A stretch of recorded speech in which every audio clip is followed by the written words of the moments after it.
Assalamualaikum warahmatullahi wabarakatuh. Selamat siang, salam sejahtera untuk kita semua.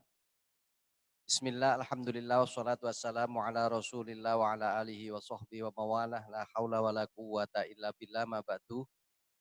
Yang terhormat Bapak Kepala Kantor Wilayah Kementerian Agama Provinsi Jawa Timur, beliau Bapak Dr. Kiai Haji Ahmad Jayati MPD,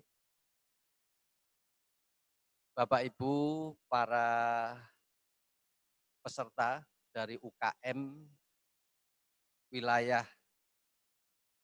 Surabaya, Gresik, Sidoarjo, Mojokerto, dan Bangkalan yang kami hormati, Pasuruan, ya, teman-teman dari Satgas Halal yang kami hormati, hadirin wal hadirat yang berbahagia. Pertama, marilah kita bersama-sama mengucapkan syukur alhamdulillahirabbil alamin. Pada siang hari ini kita bisa bertemu di ruangan ini dalam rangka untuk mengikuti kegiatan bimbingan teknis fasilitasi halal di lingkungan Kanwil Kementerian Agama Provinsi Jawa Timur. Mudah-mudahan acara ini senantiasa mendapatkan ridho dari Allah Subhanahu wa taala. Amin ya rabbal alamin. Salawat salam kita aturkan kepada beliau junjungan kita yang besar Muhammad sallallahu alaihi wasallam.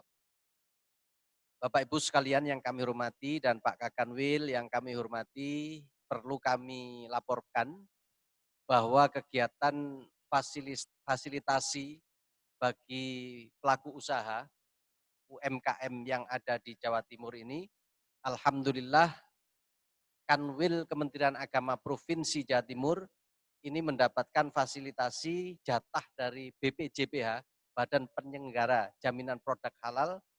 Dari total 3.000 sekian kita mendapatkan 428 pelaku usaha untuk pelaku 428 untuk pelaku usaha. Dan ini alhamdulillah sudah kita distribusikan ke masing-masing kabupaten kota. Kebetulan yang hadir pada hari ini ada 73 pelaku usaha yang meliputi dari Surabaya, Sidoarjo, kemudian Bangkalan, Gresik, Mojokerto, kemudian Pasuruan. Ya. Nah, ini nanti dari 428 akan dibagi menjadi 7 kali kegiatan bimbingan teknis yang di Kanwil ini insya Allah nanti akan diadakan 2 kali, kemudian nanti bergeser ke Madiun, ke Ponorogo, ke Tulungagung, Blitar, dan Probolinggo. Dan alhamdulillah tadi sebelum Pak Kakanwil hadir di sini, tadi sudah dilaksanakan dari LP POM, alhamdulillah tadi dihadiri dan mudah-mudahan ini nanti bisa berjalan dengan bagus dan sekaligus nanti Bapak Ibu sekalian juga akan melengkapi persyaratan-persyaratan yang diperlukan untuk fasilitasi halal di lingkungan Kanwil Kementerian Agama Provinsi Jawa Timur. Bapak Ibu sekalian yang kami hormati, hari ini materi yang akan disampaikan adalah dari Pak Bapak Kanwil, peran Kanwil Kementerian Agama Provinsi Jawa Timur dalam percepatan sertifikasi halal. Dan sebelum beliau menyampaikan, perlu kami sampaikan kepada Bapak Ibu sekalian, beliau adalah Bapak Dr. Kiai Haji Ahmad Jayati MPD, yang sebelum di Kanwil Kementerian Agama Provinsi Jawa Timur, beliau adalah Direktur Pondok Pesantren di Direktorat Jenderal Pendidikan Islam Kementerian Agama Republik Indonesia. Dan untuk menyingkat waktu, marilah acara ini kita awali dengan pembacaan basmalah. Bismillahirrahmanirrahim. Karena waktu juga sudah sangat mepet, kami sampaikan kepada Pak Kakanwil bahwa setelah ini akan diisi oleh Prof. Sukoso, Kepala Badan BPJPH dari pusat. Sampun. Dan sudah nyambung. Ini Prof. Sukoso sudah nyambung dan mudah-mudahan kita bisa memanfaatkan waktu dengan sebaik-baiknya. Kami persilahkan Pak Kakanwil.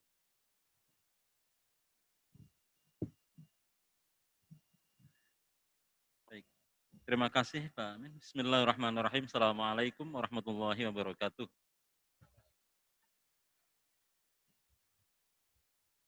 Bismillah, alhamdulillah, wassalatu wassalamu ala rasulillah wa ala alihi wa sahabatihi wa mawalah. Wa la hawla wa la quwwata illa billah. Rabbi syrah li sadri wa yassir li amri. Wahlul uqdatam min lisani yafqahu qawli amma ba'du.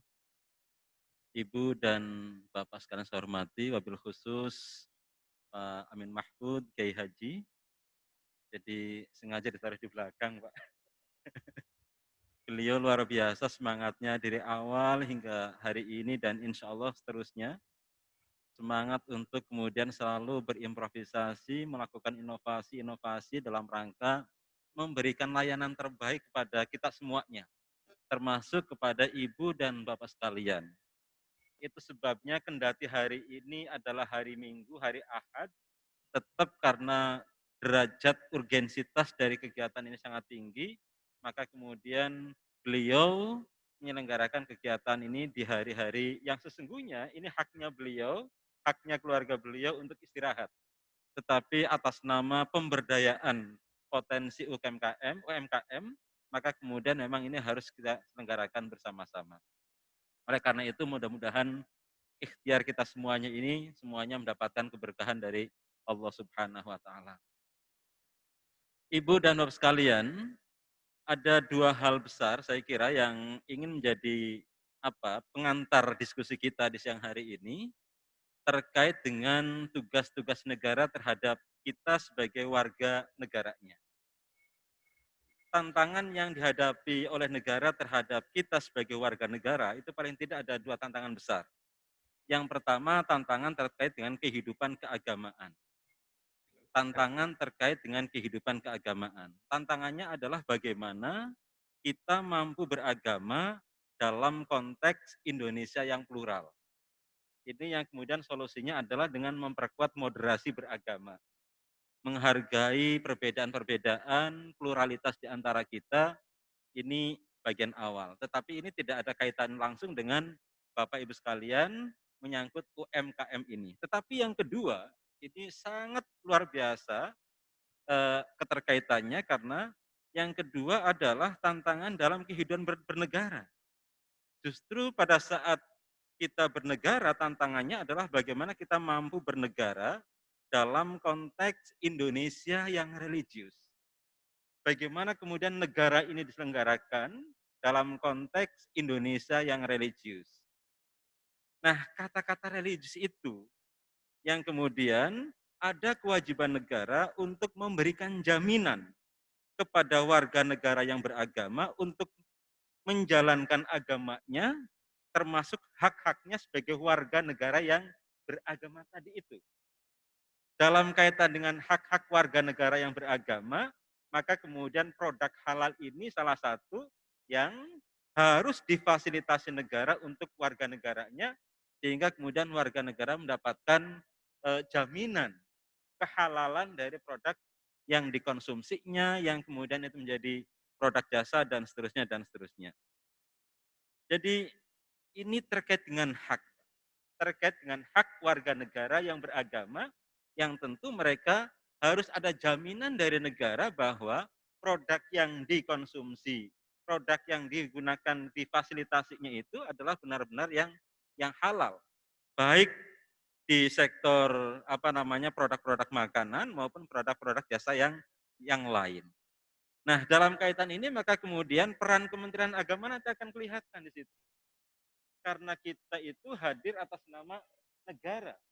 Maka tugas kita ini adalah melayani warga negara yang beragama dengan segala macam hak-hak yang dimilikinya itu.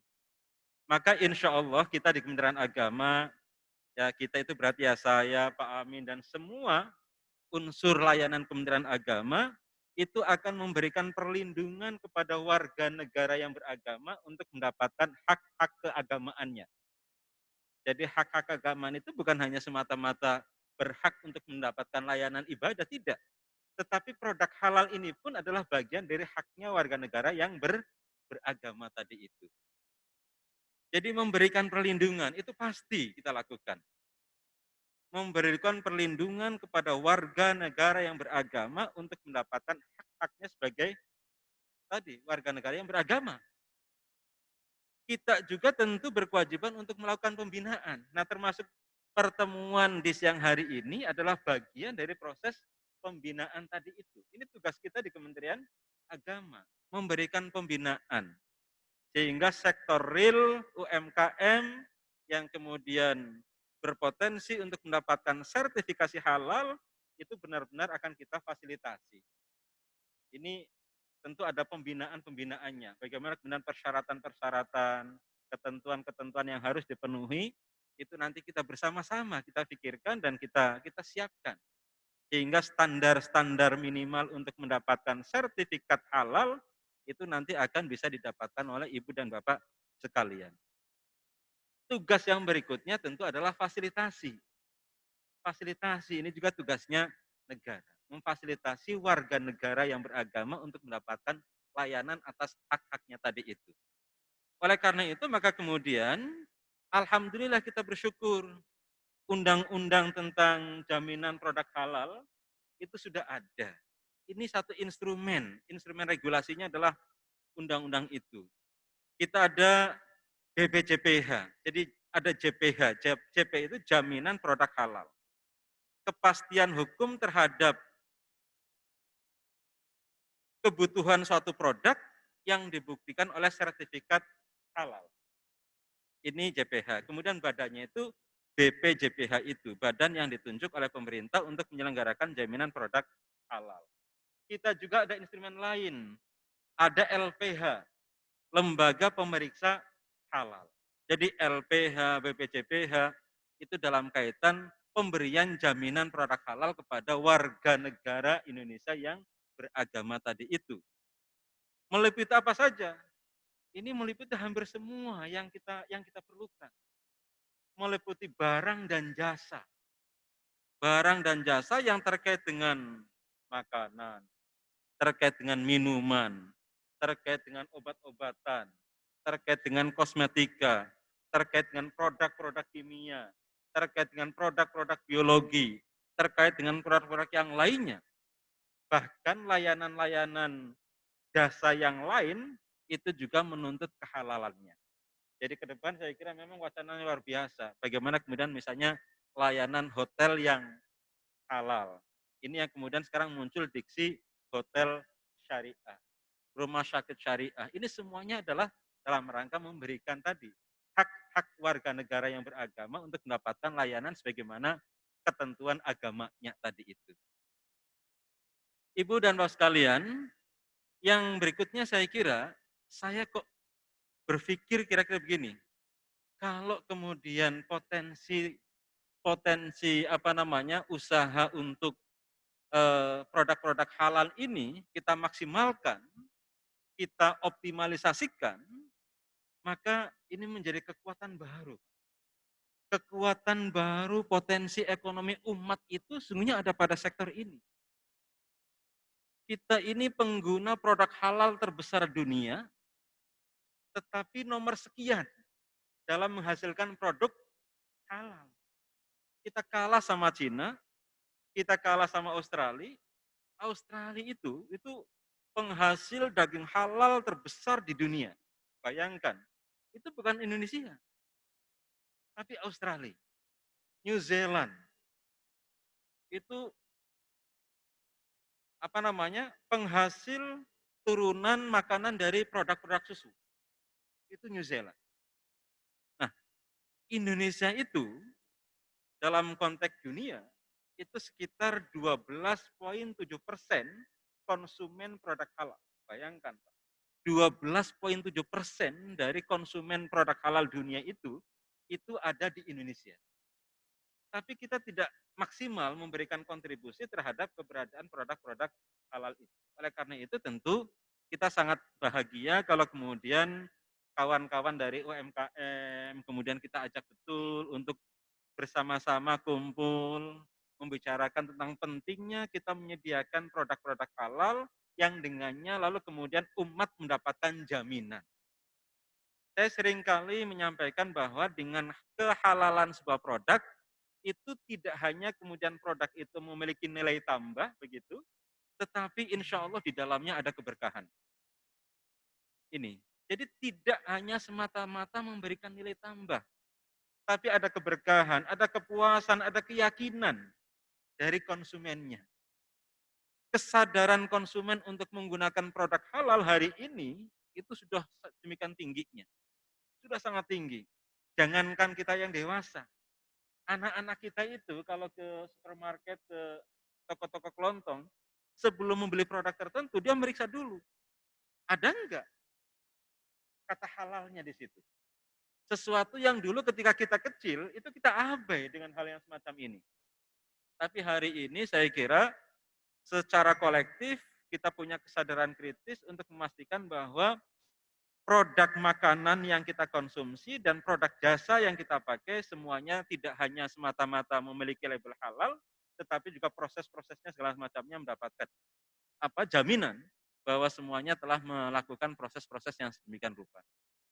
Itu sebabnya saya kira di kesempatan terbaik ini, sekali lagi saya menyambut sangat luar biasa, sekali lagi kita punya komitmen, kita di Kanwil Kementerian Agama, Pak Amin dan semuanya, insya Allah punya komitmen yang kuat untuk tetap bersama-sama dengan jenengan sedoyo dalam rangka melakukan pembinaan-pembinaan sehingga kemudian kita bisa menyuguhkan kepada umat, kepada bangsa dengan produk-produk yang terbaik, produk-produk halal yang dengannya insya Allah kemudian tidak hanya sekali lagi, tidak hanya sekedar memberikan nilai tambah, tetapi insya Allah ada keberkahan di dalamnya.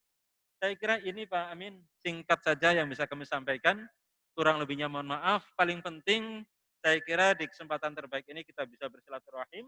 Sekali lagi saya hanya ingin menunjukkan bahwa kita punya komitmen bersama. Komitmen untuk memfasilitasi, komitmen untuk memberikan perlindungan, komitmen untuk melakukan pembinaan. Sehingga produk-produk halal ini bisa tumbuh dan pada akhirnya akan menguasai sektor makanan, produk dan jasa yang memang itu diperlukan oleh umat Islam di Indonesia. Dan saya kira dalam perkembangan terakhir bukan hanya oleh umat Islam, tapi oleh umat-umat yang lain. Saya kira ini yang bisa kami sampaikan, singkat, mudah-mudahan bermanfaat. Assalamualaikum warahmatullahi wabarakatuh. Waalaikumsalam warahmatullahi wabarakatuh. Terima kasih Pak Kakanwil. Dan alhamdulillah, Assalamualaikum Pak Prof. Sukoso. Terima kasih atas kehadiran meskipun lewat virtual. Dan perlu kami sampaikan Prof. Sukoso bahwa alhamdulillah Jawa Timur mendapatkan fasilitasi untuk halal ini terbanyak di seluruh Indonesia. Tepuk tangan. Terima kasih Prof. Dan hari ini adalah angkatan pertama, kita jadikan 7 angkatan Prof untuk BIMTEK. Dan mudah-mudahan, mohon doa restunya, mudah-mudahan ini nanti bisa berjalan dengan lancar. Dan alhamdulillah juga kita disupport oleh Pak Kakanwil Kementerian Agama Provinsi Jawa Timur bersama seluruh Satgas Halal, Bu Hanum, ini ketua Satgas Halal meskipun beliau ini ada di rumah, tapi beliau tetap mengikuti untuk memandu teman-teman yang ada di Kanwil Kementerian Agama Provinsi Jawa Timur ini. Dan terima kasih Pak Kakanwil, dan kita beri aplaus untuk beliau. Dan selanjutnya langsung saja Pak Kakanwil, hari ini Profesor Dr. Insinyur Sukoso, Kepala Badan BPJPH Kementerian Agama Republik Indonesia akan menyampaikan materi terkait dengan produk halal ini. Dan selanjutnya kami serahkan sepenuhnya, kami sampaikan sepenuhnya kepada Bapak Profesor Insinyur Sukoso, MSc. Monggo Prof. Baik, terima kasih yang kami hormati Pak Kanwil Provinsi Jawa Timur dan tentunya tim dari Satgas Halal Kantor Wilayah Kementerian Agama Provinsi Jawa Timur. Hari ini memang putaran di dalam pembinaan, tentunya pertama adalah ini dalam rangka meningkatkan kesadaran kita untuk masalah sertifikasi halal ini. Karena ini bagian dari kewajiban kita untuk menerjemahkan Undang-Undang Jaminan Produk Halal. Yang perlu saya sampaikan, kebijakan kita bahwa sertifikasi halal ini sudah menjadi wajib dengan policy pertama adalah pada makanan minuman. Mulai 17 Oktober 2019. Dan alhamdulillah atensi masyarakat terhadap keinginan mensertifikasi produknya ini terus meningkat, dan ini kita dorong dengan adanya realokasi anggaran yang harus kita lakukan dalam rangka sertifikasi produk terutama UMK, mikro kecil ini. Jadi yang paling penting pertanyaannya adalah kenapa kita harus melakukan sertifikasi halal? Pertama tentunya pesan undang-undang. Undang-undang ini hasil dari DPR RI. Yang milih ya kita semua, duduk perwakilannya menghasilkan Undang-Undang Jaminan Produk Halal, diserahkan ke pemerintah, yang dalam ini yang harus menjalankan adalah Badan Penyelenggara Jaminan Produk Halal. Nah yang kedua, kenapa kita aware terhadap halal? Kita tidak bisa melepaskan bahwa halal ini sudah masuk dalam lingkup namanya perdagangan dunia. Perdagangan dunia itu dalam forumnya yang kita kenal dengan WTO, World Trade Organization. Dan itu harus merupakan bagian karena Indonesia yang menandatangani atau meratifikasi tentang GATT. GATT itu General Agreement Tariff and Trade. Jadi di situ disebutkan hal yang terkait dengan masalah sosial, budaya, dan agama itu boleh dilindungi oleh negara tersebut. Makanya saya menyampaikan ini supaya jangan ada kesan gini, wah ini negara Indonesia itu negara dengan penduduk Muslim terbesar di dunia. Mosok nggak percaya dengan produknya ini halal? Bukan itu jawabannya. Ada kompetisi global. 2015 itu blok perdagangan kita namanya MEA, Masyarakat Ekonomi ASEAN itu sudah mulai. Malaysia, Vietnam, Thailand itu sudah siap. Thailand siap dengan produk halal yang masuk ke Indonesia. Paling produknya nggak kenal kita. Sambal pecel sekarang sudah dibikin loh di Malaysia. Orang Indonesia bakalan memilih yang produknya adalah halal. Walaupun itu sambal pecel, ya. Jadi jangan menganggap remeh.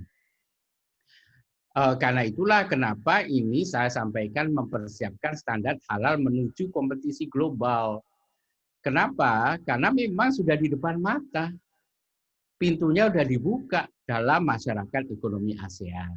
Ini, jadi para pelaku usaha jangan berpikir usaha saya masih mikro kecil.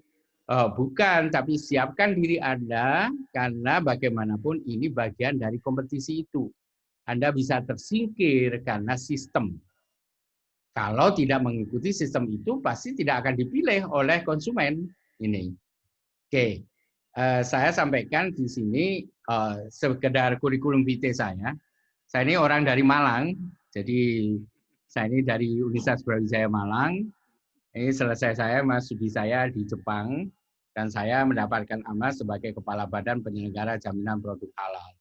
Saya memperkenalkan ya Indonesia itu bukan ikut-ikutan. Saya menegaskan di seluruh dunia di sidang ketika namanya TBT WTO, Technical Barrier on Trade for World Trade Organization di Geneva.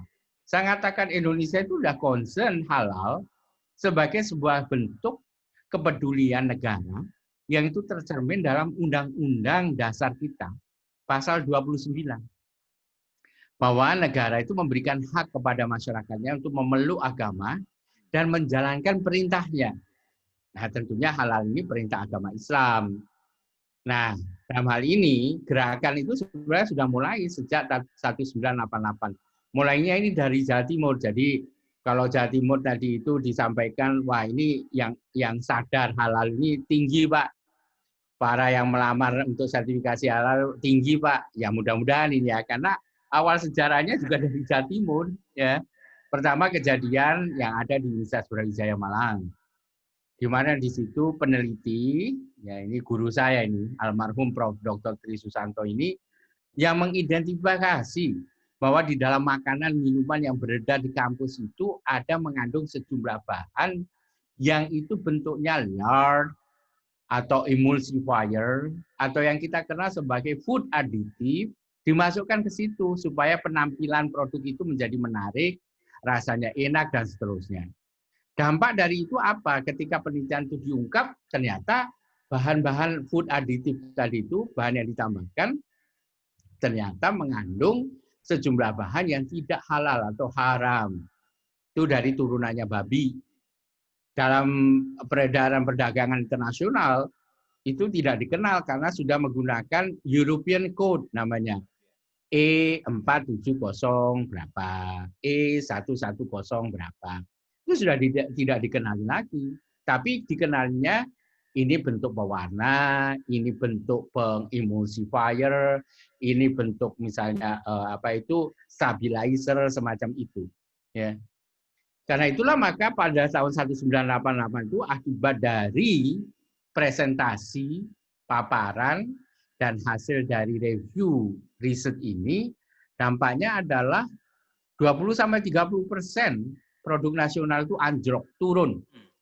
Karena Indonesia sebagai masyarakat dengan penduduk muslim terbesar di dunia ini nggak percaya pada produk yang diperjualbelikan ini. Nah, dari sinilah maka pemerintah turun menyelesaikan bersama Majelis Ulama Indonesia dan disitulah awal berdirinya LPPOM MUI.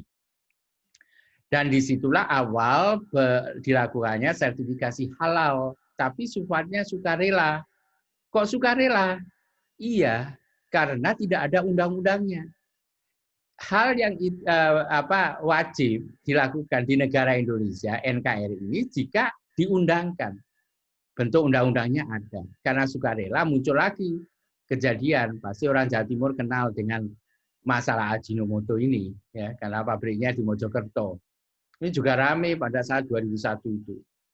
Nah, dari peristiwa-peristiwa itulah tentunya pemerintah aware, ya, perhatian. Lalu DPR RI mengeluarkanlah memperjuangkan namanya Undang-Undang Jaminan Produk Halal ini yang diberi nama Undang-Undang Nomor 33 Jaminan Produk Halal yang diberikan kepada pemerintah 17 Oktober 2014 untuk dijalankan.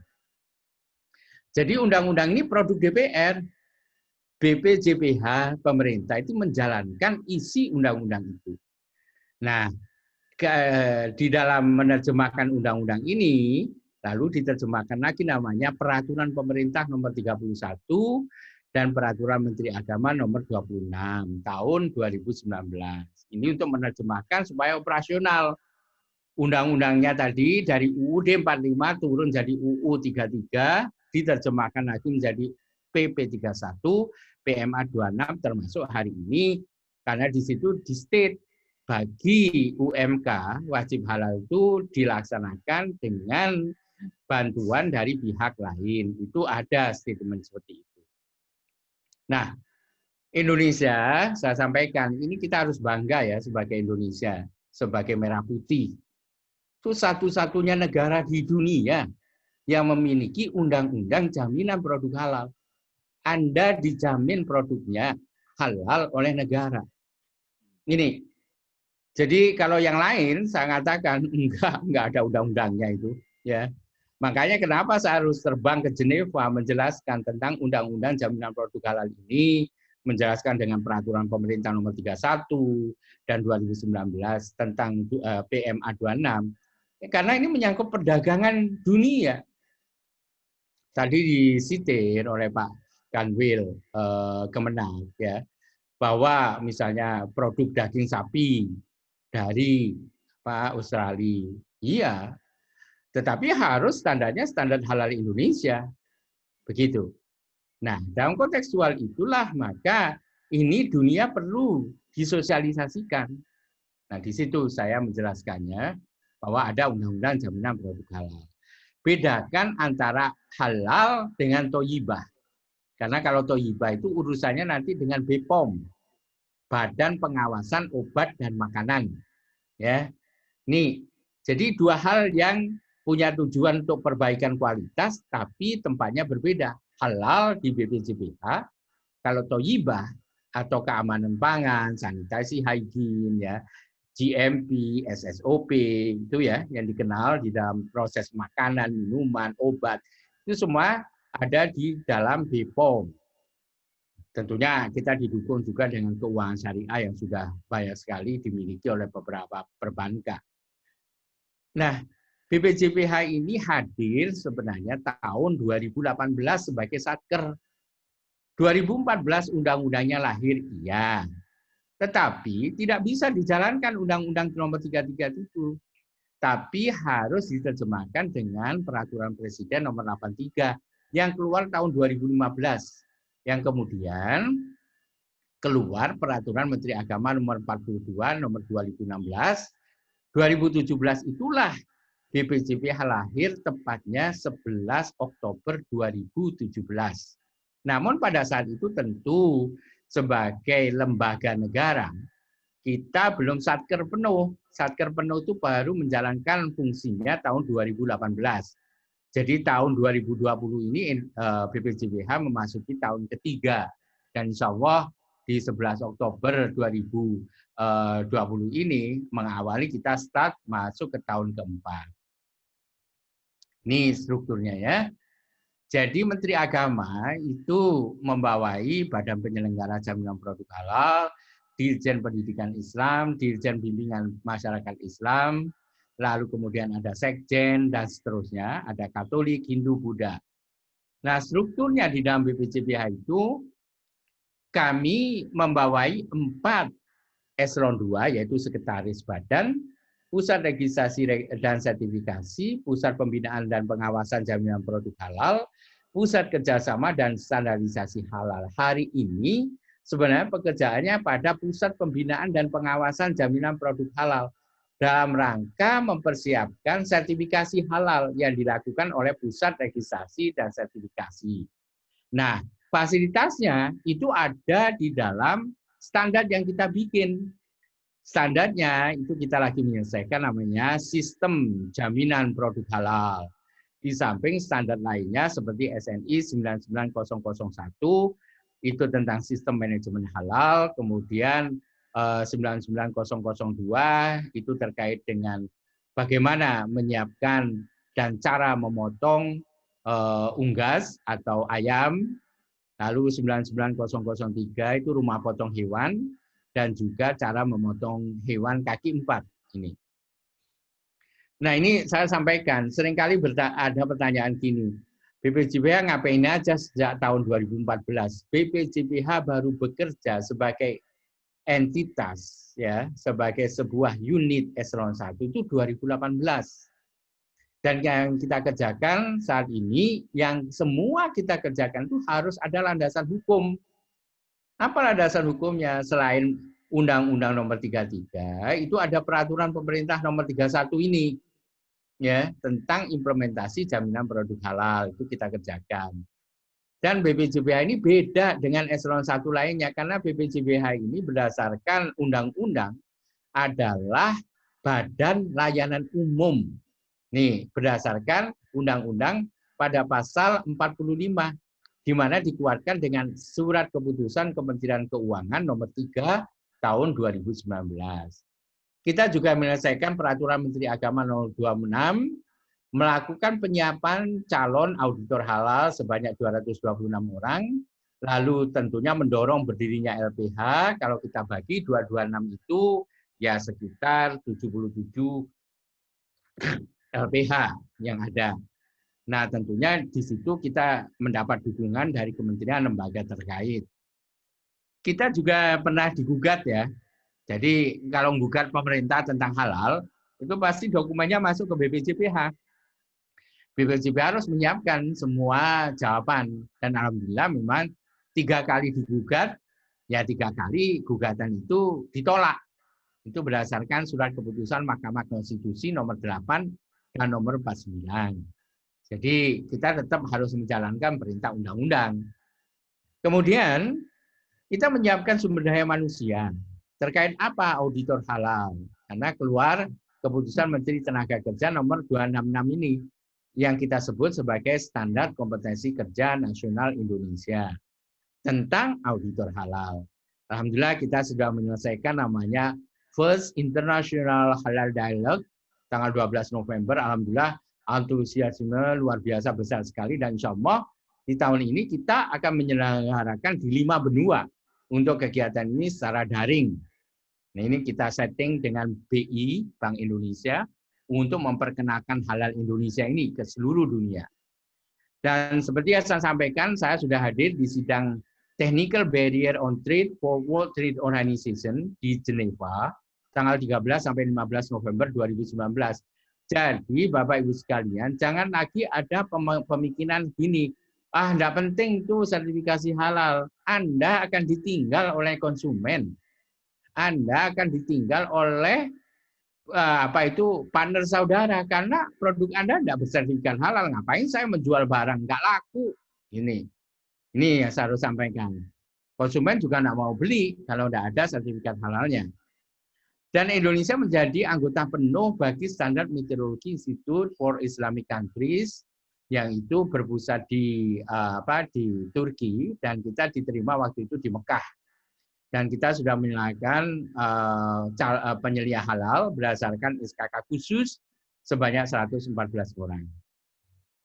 Yang harus kita pahami, kalau bertanya apa sih yang harus disertifikasi, walaupun saya yang jelaskan tadi policy-nya, yang pertama dikedepankan untuk urusan makanan minuman. Tapi yang wajib disertifikasi ini sudah ada undang-undangnya. Produk. Produk itu apa? Barang dan atau jasa. Bentuknya apa saja? Makanan, minuman, obat, kosmetik, produk kimia, produk biologi, produk rekayasa genetik, serta barang gunaan yang dipakai, digunakan, atau dimanfaatkan oleh masyarakat. Ini dibatasi terutama pada produk dari bahan kulit.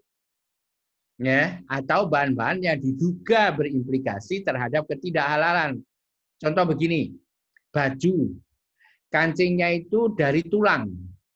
Nah, tulangnya ini kan tidak tahu tulang apa. Kalau tulang babi ya tidak boleh, ya kan? Kalau tulang lainnya ya harus jelas tulang apa dan sebagainya. Begitu juga mungkin HP kita casingnya itu dari kulit. Kulit apa? Kalau kulit babi dan kulit anjing tidak boleh.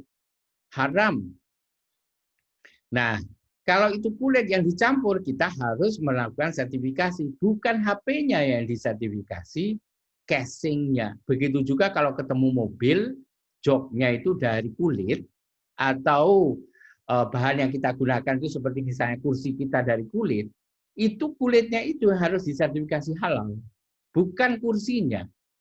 Nih, walaupun kursinya rotan, kalau joknya itu dari kulit, ya harus disertifikasi joknya itu. Jadi jangan diartikan, wah itu kursi halal. Nanti ada kursi bambu, apa ini halal? Ya halal lah gitu ya. Nah, gimana tentang kewajiban itu? Itu diatur pada pasal 4. Produk yang masuk, beredar, diperdagangkan di wilayah Indonesia, wajib bersertifikat halal. Nih, jadi kalau memperdagangkan ini tidak boleh nggak bersertifikat halal. Tetapi ada klausul lagi. Jika produknya itu mengandung barang haram, boleh nggak Pak diperjualbelikan di Indonesia? Boleh.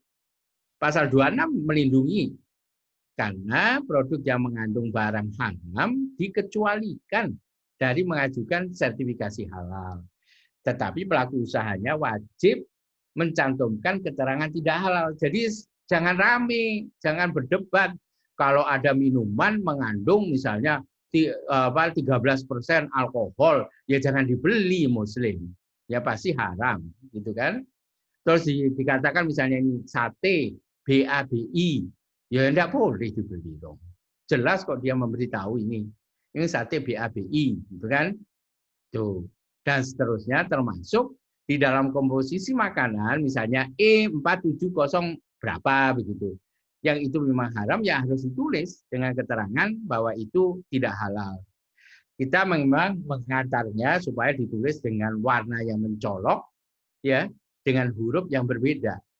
Warnanya gimana? Kita tidak menetapkan karena memang kadang background-nya, kalau kita ngomong biru, nanti tulisannya background-nya biru, hilang tulisannya. Ya, harus berbeda. Nah, tadi saya tekankan barang dan jasa. Barangnya tadi sudah saya sampaikan apa saja, jasa itu yang terkait dengan objek barang tersebut. Makanan minuman yang terkait dengan restoran, ya, restoran halal. Bagaimana standar sistem manajemen halal SNI 99001. Kalau ngomong obat ya terkait dengan rumah sakit.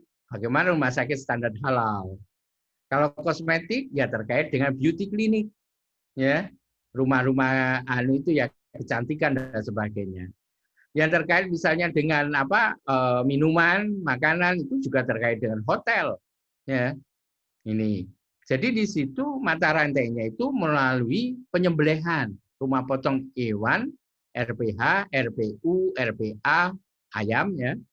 Mengolahnya, proses memproduksi, mengolah, menyimpan dalam rangka penggudangan, mengemasnya, mendistribusikan, bahkan menjual dan menyajikan, ini termaktub di dalam jasa yang harus dilalui proses sertifikasi halal. Pertanyaannya berikutnya adalah begini, siapa yang mengeluarkan sertifikat halal? Itu kewenangannya Badan Penyelenggara Jaminan Produk Halal. Sesuai termaktub pada C. Di C justru dilihat menerbitkan dan mencabut sertifikat halal dan label halal pada produk, itulah wewenang BPJPH di dalam undang-undang. Kemudian yang A merumuskan, menetapkan kebijakan jaminan produk halal, menetapkan norma, standar, prosedur, dan kriteria jaminan produk halal, melakukan registrasi sertifikasi halal pada produk luar negeri, kita melakukan sosialisasi, edukasi, publikasi produk halal, akreditasi lembaga pemeriksa halal, registrasi auditor halal, pengawasan terhadap jaminan produk halal, pembinaan auditor halal, dan kerjasama dengan lembaga dalam dan luar negeri. Ini era baru kita, ya. Semua pelaku usaha wajib mengirim dokumennya ke BPJPH untuk mengajukan sertifikasi halal. Nah, ketika dokumen diverifikasi, dicek, semuanya sudah memenuhi syarat standar, dikembalikan kepada produsen untuk memilih lembaga pemeriksa halal paling dekat di situ. LPH itu boleh didirikan oleh perguruan tinggi negeri.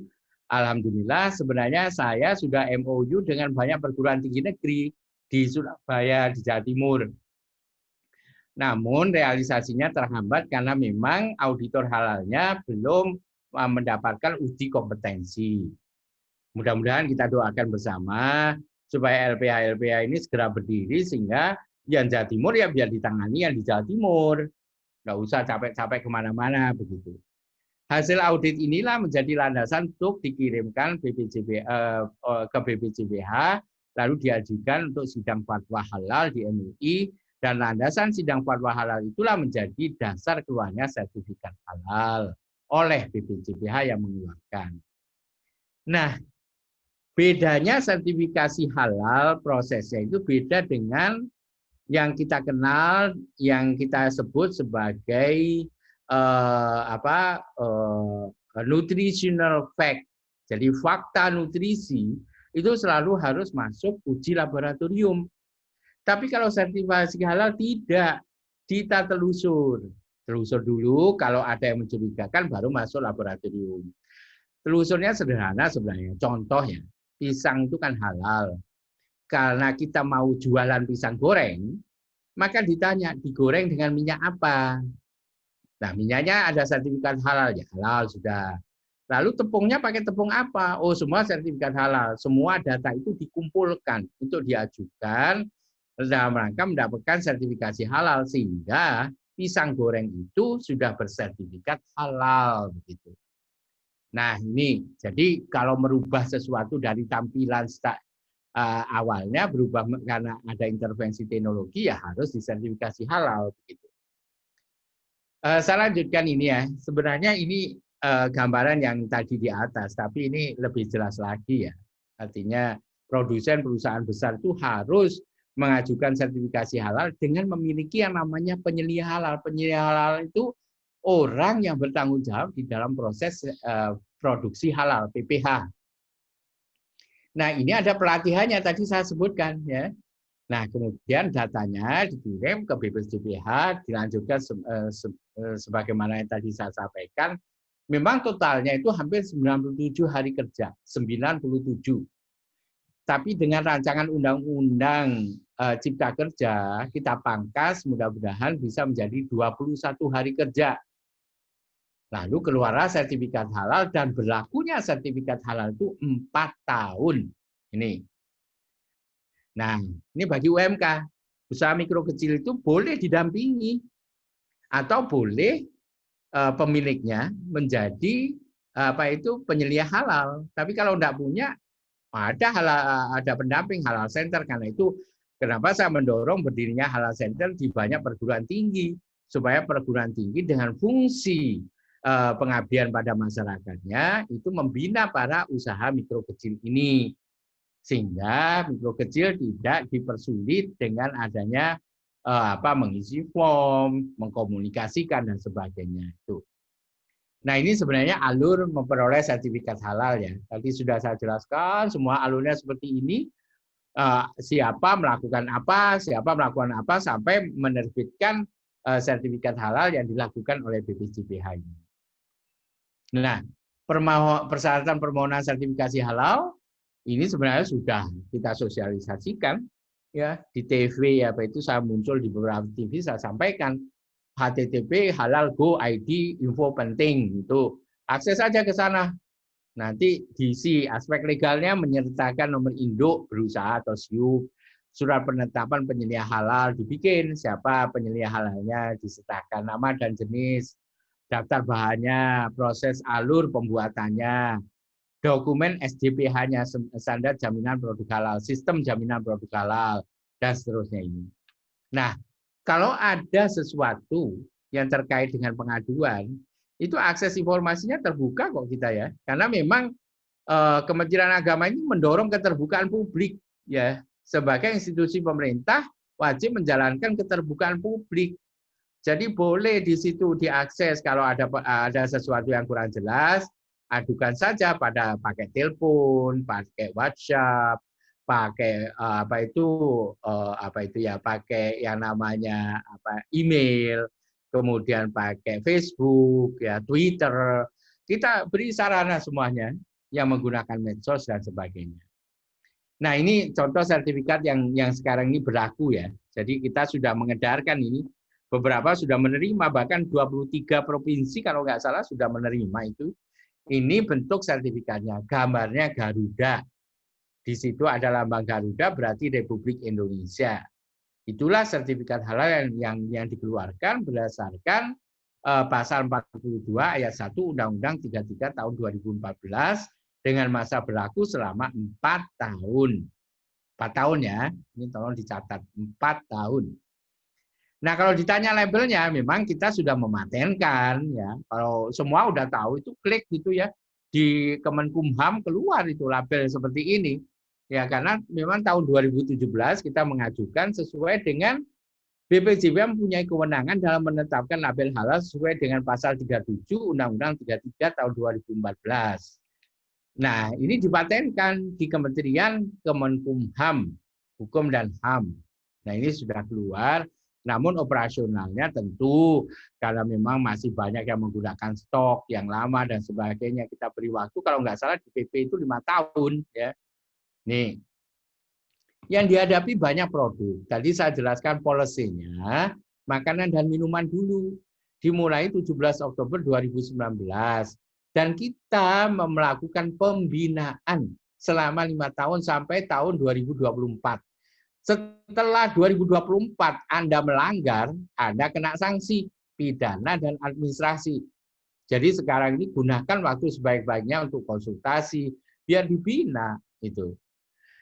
Tapi untuk produk di luar makanan dan minuman, mulainya tanggal 17 Oktober 2021 dengan masa pembinaan itu ada yang 7 tahun, 10 tahun, 15 tahun ya ini. Dan ada diatur dalam peraturan presiden seperti produk biologi dan termasuk vaksin. Termasuk juga alat kesehatan yang berisiko D. Ini diatur dalam peraturan presiden. Ini saya beri contoh ya, ikan itu halal. Tapi kalau jadi minyak ikan harus disertifikasi halal. Sosis ikan sampai kepada produk yang paling sederhana. Ikan kalengan itu walaupun ikannya halal, minyaknya yang di dalam belum tentu loh halal. Ya harus dicek benar. Nah, bikin pepes ikan yang diperjualbelikan itu harus disertifikasi. Karena di situ ada bahan tambahan yang digunakan yang kita nggak tahu bumbunya apa dan sebagainya.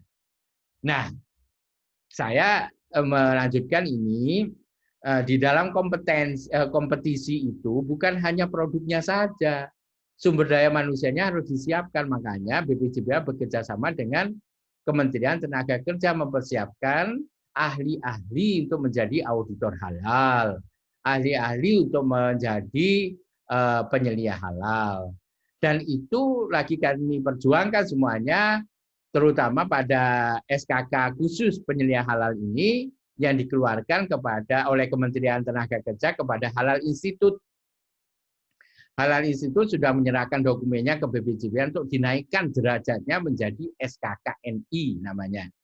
Nih, jadi kita lagi mempersiapkan SKKNI penyelia halal, kemudian akan menyusul juru sembelih halal, chef halal, dan manajer atau pengelola industri halal. Dalam rangka itu, kita mendorong berdirinya lembaga pemeriksa halal dan mendorong pusat kajian halal atau halal center, serta mendorong berdirinya lembaga sertifikasi profesi. Nah, biaya sertifikasi nanti saya jelaskan, pentahapan tadi sudah saya presentasikan. Mengawasi itu ada di dalam klausul, di mana di situ tindak tanduk pekerjaan Bapak Ibu sekalian diawasi baik oleh masyarakat, karena perannya masyarakat diadopsi pada pasal 53 sampai 55, tapi juga ada pengawasan yang dilakukan oleh tenaga-tenaga ASN dari Kementerian BPJPH dan kementerian terkait lainnya. Ini dan juga ada ketentuan pidana. Biaya sertifikasi halal dibebankan kepada pelaku usaha yang mengajukan permohonan sertifikat halal. Tetapi bagi usaha mikro kecil, biaya sertifikasi halal dapat difasilitasi oleh pihak lain. Ya dalam hal ini, hari ini kalau diundang oleh BPJPH, salah satu adalah bentuk concern negara memperhatikan para pelaku usaha untuk melakukan pencerahan, sharing dan sebagainya. Nah, apa peran kita semuanya ini? Kita harus menyelenggarakan jaminan produk halal yang benar. Kita juga harus melakukan sosialisasi, mengawasi produk yang beredar, melaporkan ke BPJPH jika ada yang melanggar. Kerjasama internasional, kita lagi gencar ini kerjasama semata-mata karena memang jangan sampailah kita ini berupaya UMK kita semuanya sudah siap sertifikasi, bersaing dengan yang lain. Sekarang tuh pentol bakso itu diproduksi oleh Malaysia. Pecel, sambal pecel itu jangan ngiri di pecel Blitar, sudah diadopsi oleh Thailand gitu loh. Nah ini hati-hati karena kalau kita lengah, pasar kita diambil orang lain. Nah inilah itu pentingnya kita memberi kesadaran ini. Nah yang jelas pertama di depan mata kita ada pasar yang besar. Itulah Indonesia dengan penduduk muslim terbesar di dunia. Pasarnya membentang 260 juta. Itu hanya di Indonesia. Posisi kita strategis karena kita ada di Asia Pasifik yang melingkup pasar hampir 62%. Timur Tengah ketika kita melakukan haji, umroh, dan sebagainya, itu membutuhkan pasar halal 20%. Jadi total kita itu punya peluang 82% untuk menyediakan produk halal. Dalam hal haji umroh saja kita masih kekurangan bahan-bahan yang standar halal begitu ya. Akhirnya yang ngisi dari Vietnam, Thailand. Dan ini kesempatan bagi pelaku usaha di Indonesia. Nah, kita kalau melihat ya peta dunia, Thailand itu selalu mengatakan kami dapur halal dunia. Ya jangan sampai Indonesia menjadi pembeli terbesar makanan halal dunia. Ya, kalau beli terus, harusnya kita kan bisa memproduksi untuk kita ekspor, gitu loh. Korea dan Jepang kalau nggak ada COVID ini sudah sukses, dia akan menjalankan fungsi sebagai tujuan utama wisata halal. Nah, tuh, jadi ini kecurian lagi kita kalau kita tidak memperhatikan kesempatan ini. Berhasil Australia menjadi penyedia daging halal, coba. Padahal kita peternakan kita harusnya kita perbaiki dan sebagainya. Nah, dalam hal ini mengacu pada peristiwa 1988 dan 2001 itu ada pernyataan menarik. Muslim adalah segmen dengan konsumen dengan pertumbuhan tercepat di dunia. Setiap perusahaan yang tidak mempertimbangkan bagaimana melayani mereka akan kehilangan, ditinggalkan, tidak mau beli produk yang tidak bersertifikat halal. Kita tahu pada paparan ini, populasi Muslim di tahun 2030 itu akan menguasai 1/4 populasi dunia. Nih, ya, jadi ini kesempatan besar. Dan Indonesia bukan negara top 10 atau negara 10 besar yang menghasilkan produk makanan halal, obat dan kosmetik halal, kalah dengan Brunei, yang negeri dengan jumlah penduduk hanya 500.000 manusia. Nih, kenapa dia punya strategi yang luar biasa, apalagi dengan Malaysia. Malaysia itu menguasai keuangan syariah karena investasi Malaysia kepada Bank Islamic Development Bank luar biasa besarnya. Jadi jangan kaget, banyak sekali ahli-ahli yang menempati posisi di Islamic Development Bank, bahkan di seluruh dunia orang menjalankan untuk sertifikasi halal ini kebanyakan leadingnya itu dari Malaysia. Ya kita hanya jadi penonton saja kalau enggak mau bergerak begitu loh. Nah ini contoh cerdas Jepang mengundang wisatawan halal. Jadi di sana itu kalau datang ke Jepang ya fotonya pasti ada bunga sakura, itu ada apa itu tempat sholatnya orang-orang Shinto ya, ada kelenengnya itu. Lalu pastinya ya inilah gambaran Jepang. Biasanya kalau di foto ya ini. Dan kalau makan biasanya kita makan itu washoku. Washoku itu satu set makanan tradisional Jepang yang terdiri atas sushi, sashimi, ada di situ yang namanya apa itu ya macam-macam di situ ya. Dan di sebelahnya itu tersedia yang namanya musola. Duduk di tatami, digeser pintunya, ada musola di situ. Nah, kenapa? Karena supaya wisatawannya berlama-lama tinggal di Jepang. Jenengan jadi pengusaha, kepingin ke Jepang, wah enak di Jepang, lama-lama habis duitnya di sana. Nah, efeknya apa? Ekonominya di sana tumbuh. Lah kita, ya kantong kita kempes. Ya, jadi kita harus cerdas juga mengundang mereka datang ke Indonesia. Nih, coba sampai upayanya luar biasa ini ya. Waitersnya, pelayan restoran, ya, pelayan-pelayan di apa itu rumah pemondokan di sana itu, termasuk di onsen. Onsen itu tempat berendam air panas di sana.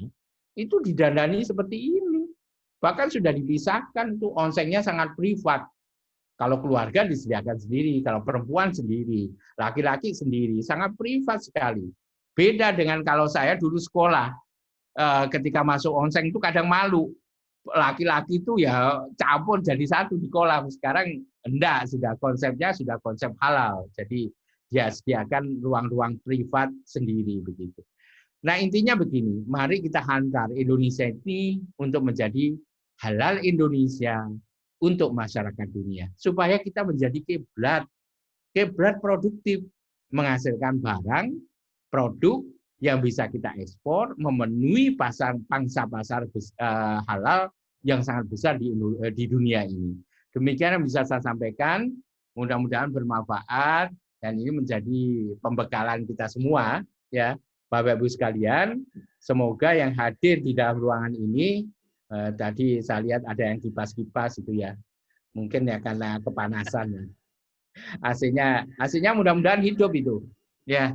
Enggak apa-apa. Kita menerapkan prinsip SOP halal ya, SOP kesehatan. Jadi semua pakai masker ya, kemudian jaraknya juga diatur dengan baik Dan mudah-mudahan Bapak Ibu sekalian paham uraian saya, nanti akan dijelaskan oleh penyaji lainnya. Demikian yang bisa saya sampaikan. Terima kasih Pak Kanwil, Kementerian Agama Provinsi Jawa Timur, Ibu Hanum dari Satgas Halal yang ikut monitor pada kegiatan ini.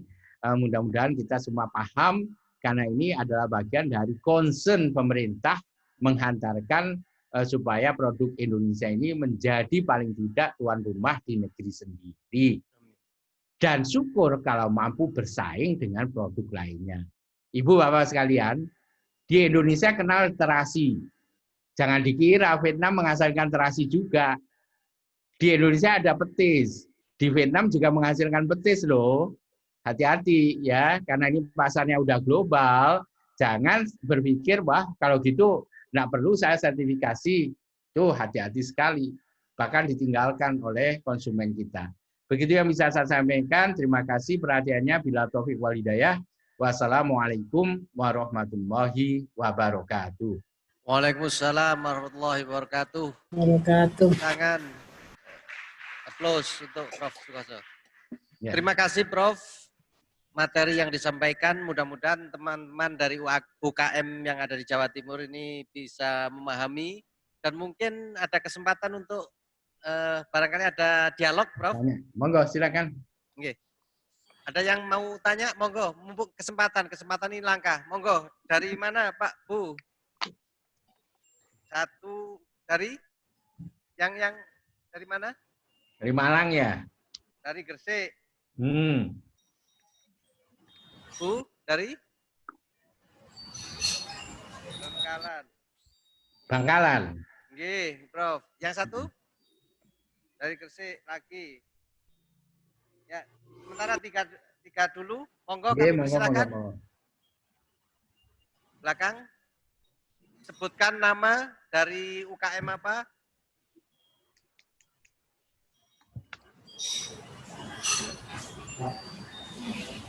Terima kasih. Menarik sekali ya. Terima kasih Bapak. Menarik sekali kita bisa membuka wacana kita bahwasanya dunia global sudah seperti itu. Kalau kita tidak mengikuti, kita akan tergilas. Nah, betul.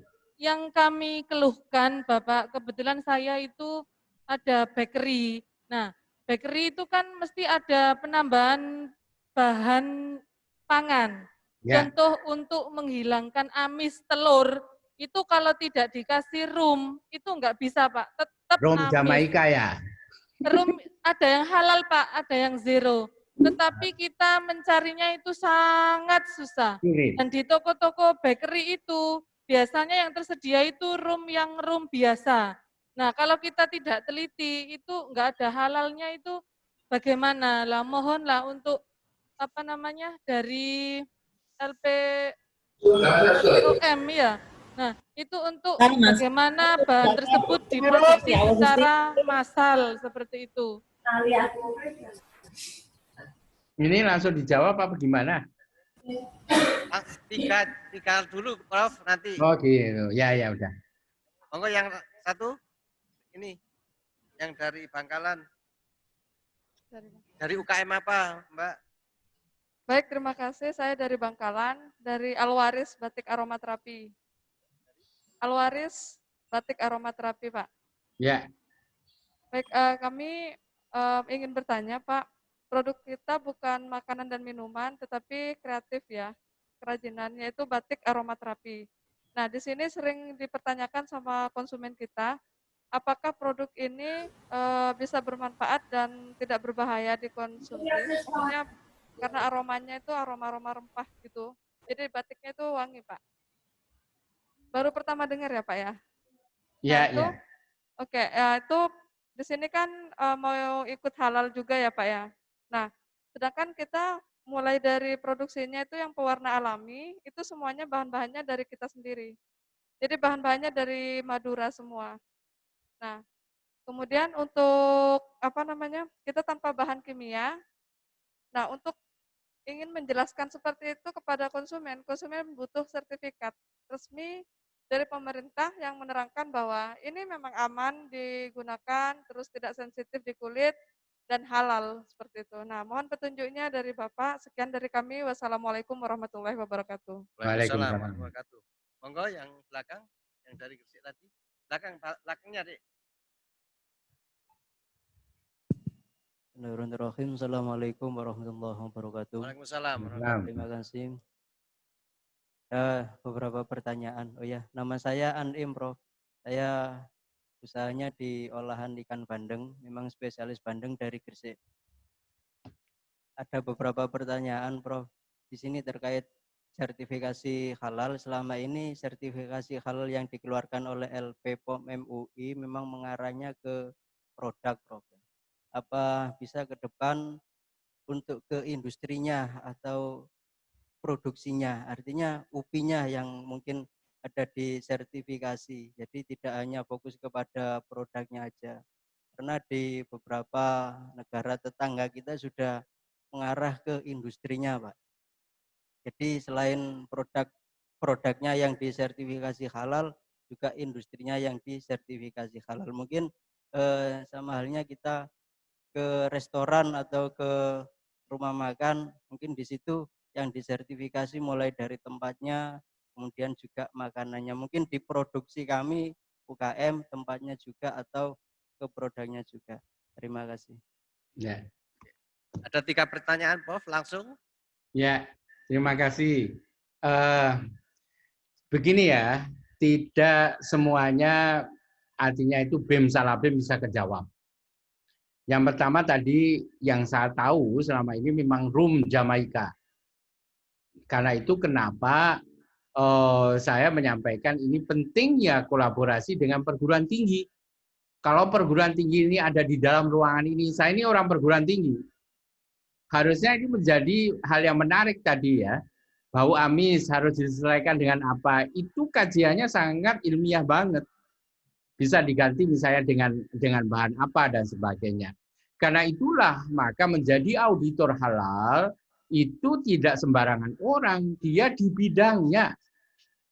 Nah, kalau hari ini mungkin seandainya ini ada teman-teman dari perguruan tinggi menjadi catatan penting untuk menggantikan tadi, apa benar untuk menghilangkan bau amis itu hanya dengan ini?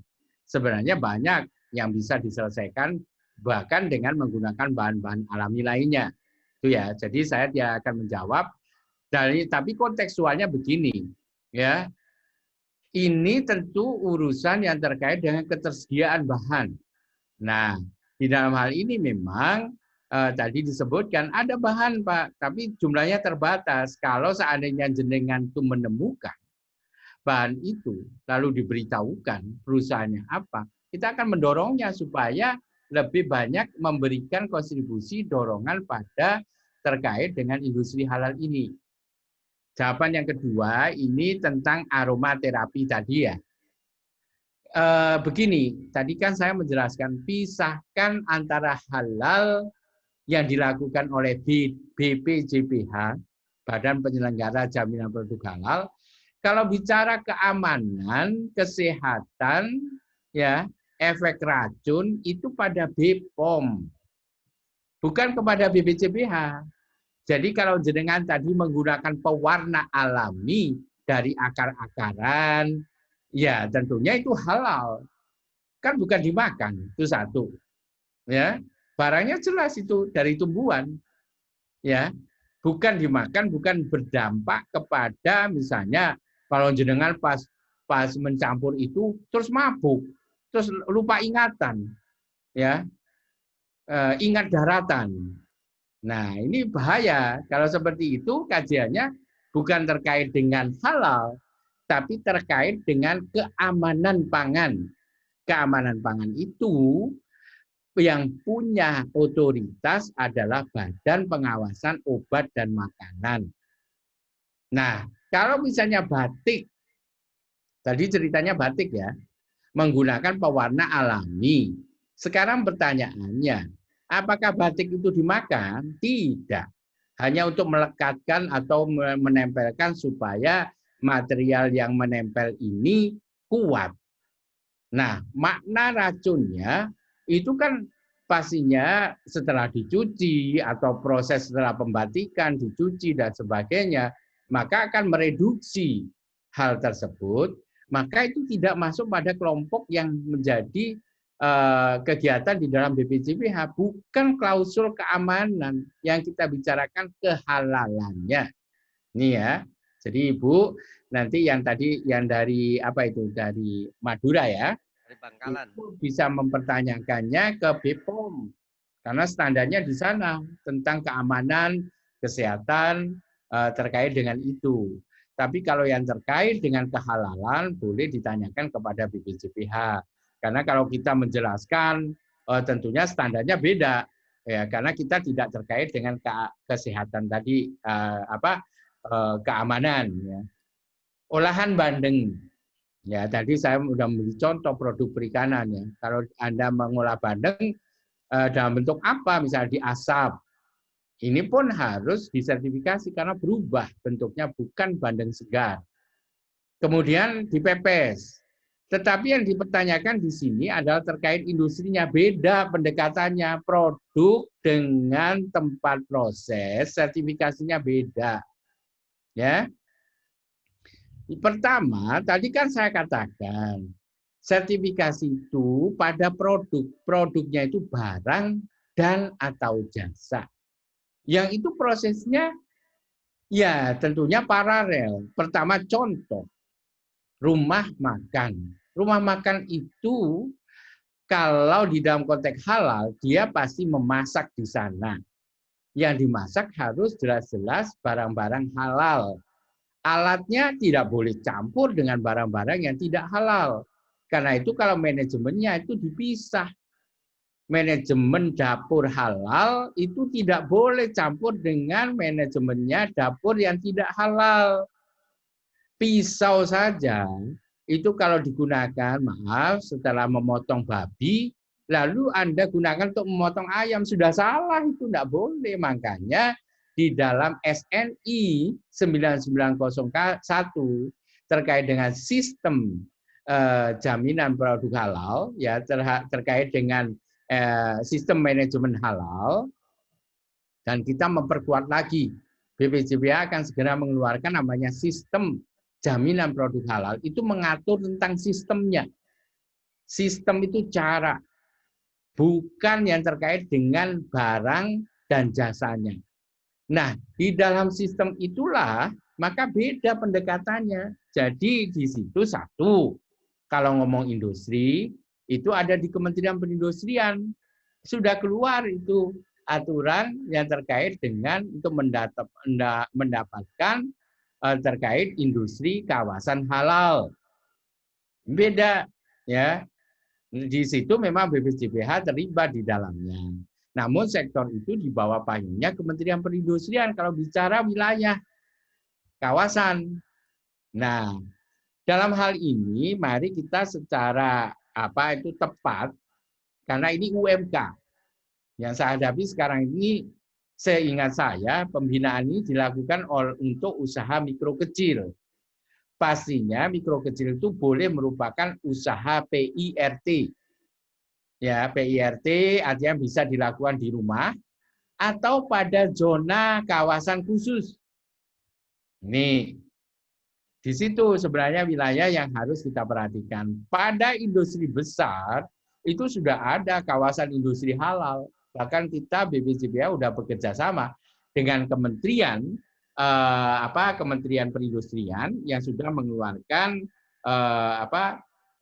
keputusan dari Menteri Perindustrian ya nomor 7 itu terkait kawasan industri halal. Ini mungkin penjelasannya. Monggo silakan. Terima kasih atas perhatiannya. Terima kasih, Prof. Masih ada? Satu lagi, Prof. Oke, monggo. Oke, monggo. Terima kasih, Pak Min. Assalamualaikum warahmatullahi wabarakatuh. Pak Sukoso, selamat siang. Siang. Kami mau bertanya 3 hal, Pak. Yang pertama terkait program halal yang disertifikasi oleh BPJPH.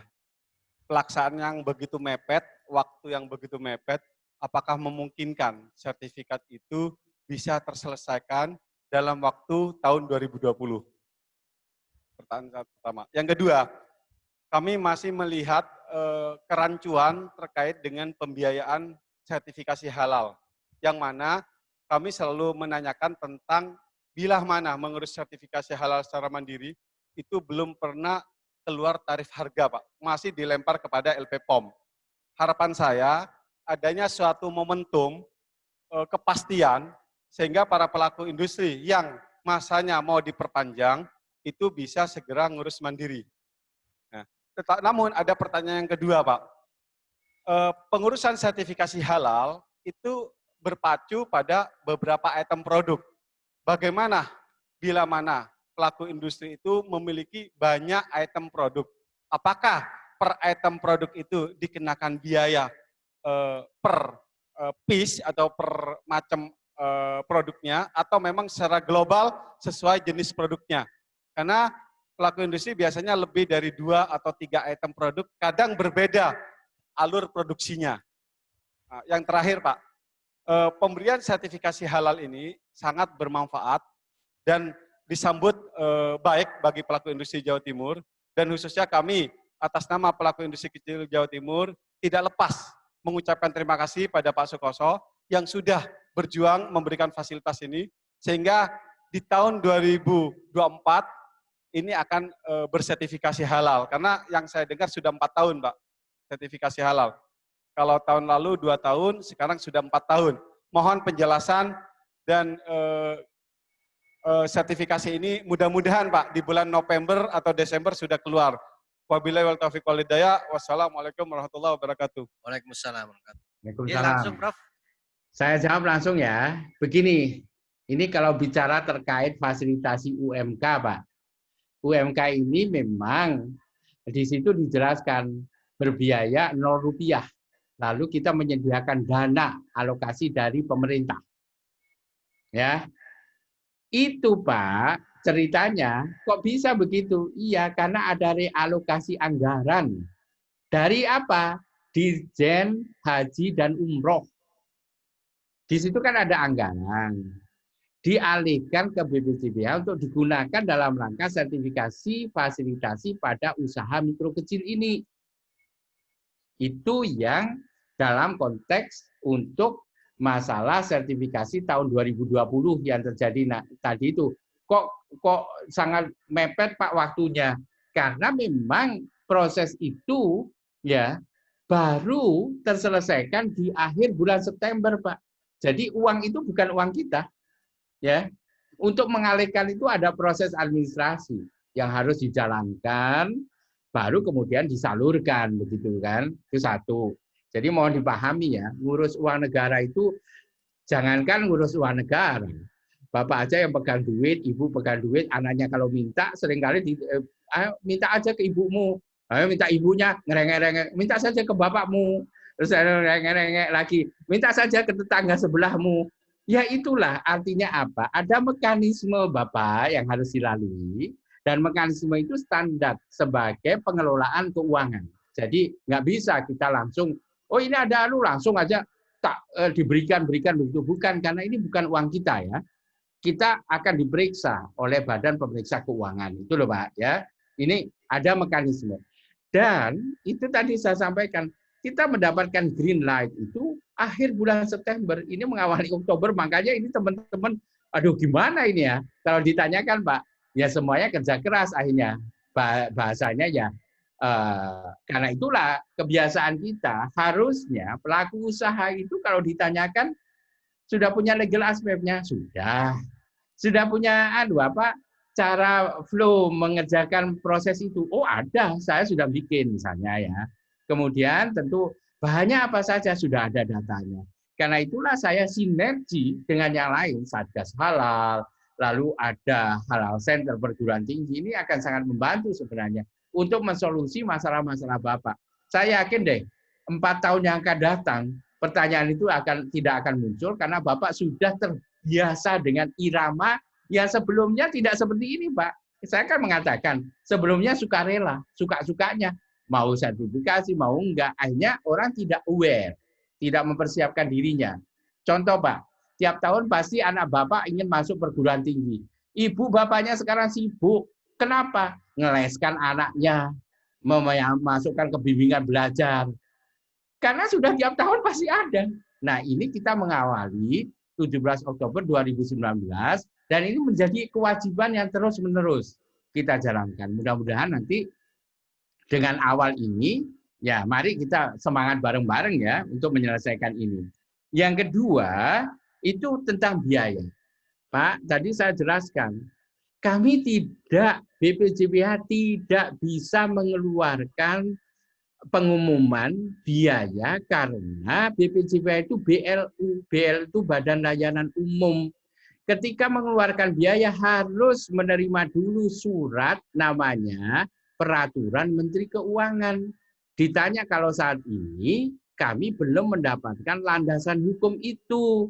Maka solusinya ada namanya Keputusan Menteri Agama nomor 982.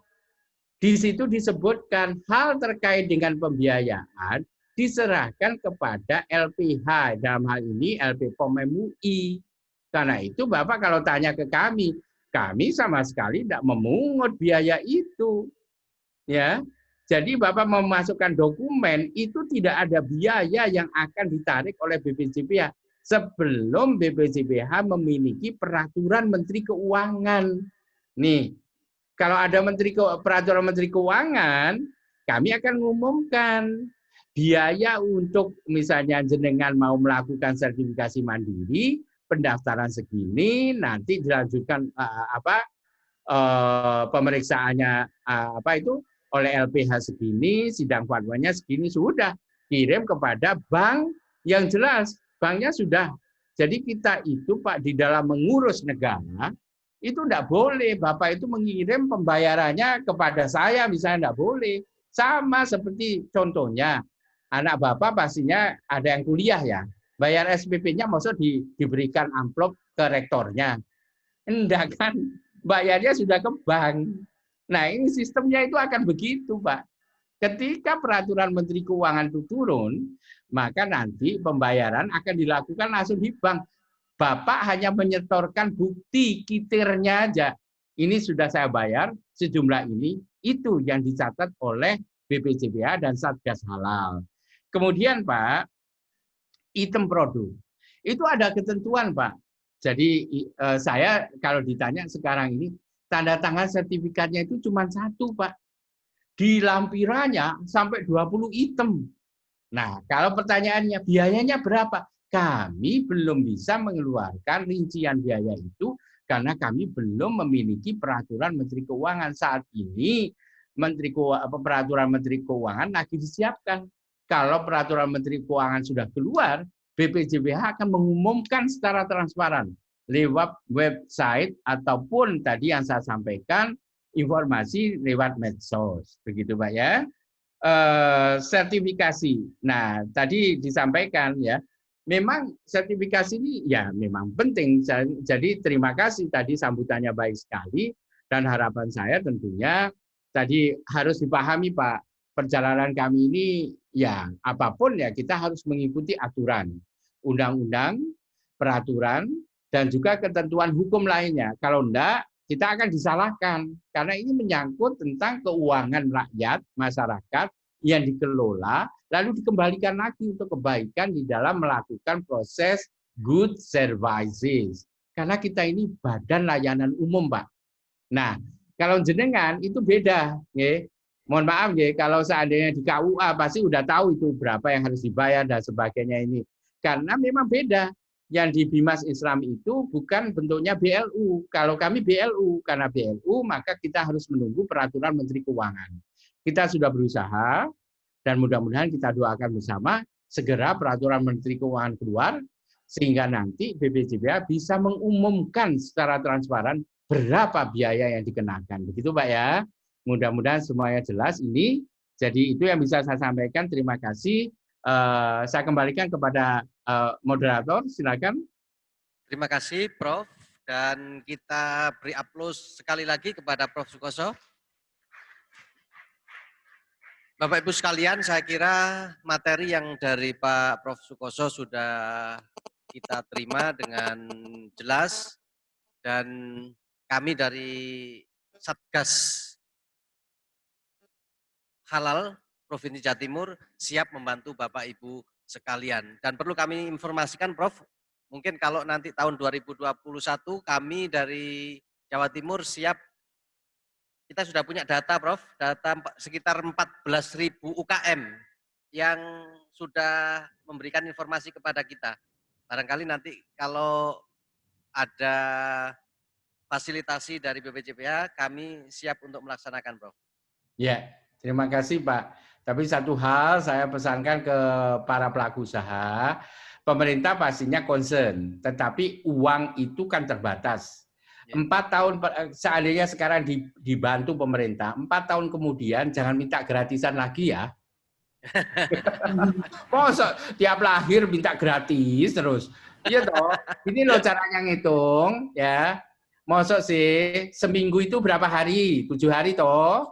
Nah, kalau 7 hari kerja itu kalau kita perhatikan ya, 7 hari kerja itu ini saya punya hitung-hitungan ini. Saya berikan cara kita menghitung. Ini saya sharingkan ya supaya Bapak Ibu sekalian paham tentang pembiayaan. Ini, nah, ini mudah-mudahan muncul ini. Nah ini ya, sudah muncul ya. Ini tak bantu ilustrasi biaya. UMK itu ya sebenarnya sih kita berharap. Coba mari kita hitung bareng. Kita bekerja 5 hari kerja, kalikan. Kenapa saya ngalikan 2.000? Ke toilet bayar apa enggak? Bayar tahu? Ayo. Ono toilet gratisan? Nek parkir motor bayar apa ora? Bayar toh 2.000. Nah saiki gini, untuk kepentingan kita sendiri juga kok. Seminggu 7 hari kerja, kita ambil 5 hari kerja, yang 2 hari kerja tadi itu hak Anda udah. 5 kali 2.000, 10.000. Dalam 1 bulan itu terkumpul 4 kali 10.000, 40.000. 1 tahun 480. Dalam 4 tahun 1.920.000. Pak, ini kami berjuang mudah-mudahan ya, nanti biaya itu kurang dari 1 juta. Berarti jatuhnya per hari saving Rp1.000. Masa ra iso rek? Nah, itulah gambaran-gambaran saya ya. Ini supaya semangat. Kalau kita kan diajarkan gini, ojo tangan nok ngisor terus, sesekali nok dukur. Sing dibantu lu wakeh. Penduduk Indonesia ini wakeh, Pak. Sing kepengin usaha yo wakeh. Yuk kita gotong royong gitu loh. Ya. Jadi saya berharap sekali yuk kita bareng-bareng dengan cara hitungan saya tadi 4 tahun kemudian jenengan sudah mandiri bisa membiayai sertifikasi mandiri. Alokasi jenengan digunakan untuk saudara kita yang lain gitu loh. Ya. Itu. Monggo. Terima kasih. Terima kasih Prof. Mudah-mudahan apa yang panjenengan sampaikan bermanfaat untuk kita semua. Dan atas nama Kanwil Kementerian Agama Provinsi Jawa Timur, Satgas Halal, terima kasih yang sebesar-besarnya. Mudah-mudahan ilmu yang disampaikan pada hari ini bermanfaat untuk kita semua. Amin. Kurang lebihnya mohon maaf. Billahi taufiq wal hidayah. Wassalamualaikum warahmatullahi wabarakatuh. Waalaikumsalam warahmatullahi wabarakatuh.